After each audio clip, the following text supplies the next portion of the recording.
guys! Good afternoon! Next ko lang guys. Ito nga pala yung bagong daan na ang Tagos ay what you call this?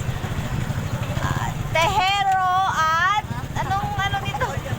Tagos Bukal. Ayan siya guys, oh. Mas pinaluwag naman yung kalsada guys. So sa ganitong paraan, papabilis yung ating paglalakbay kasi shortcut na lang tayo kumbaga. Ayan. At ang ulat panahon, Dilima Golf Nagala ay hindi maganda guys. Tingnan mo ang kalangitan. Napakadilim. Yan. Nagbabadya ang masamang ulan.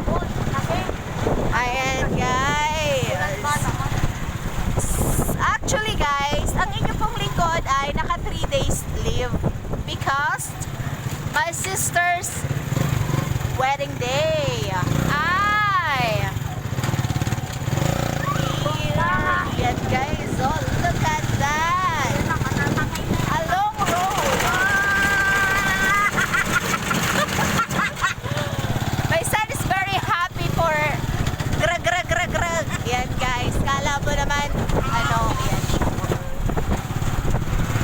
Yan guys. Ang inyo pong lingkod ay maghapon na nasa galaan, kumbaga. Wala pa po akong tulog kasi galing ako ng night shift. So now, wala pa po akong tulog. Flex ko lang po ang magandang daanan na gawa ng ating mga putihing mayor. Yan. Ayan siya. Oh. Having a rain. Look. Yan siya guys. Umuulan na guys. Stop na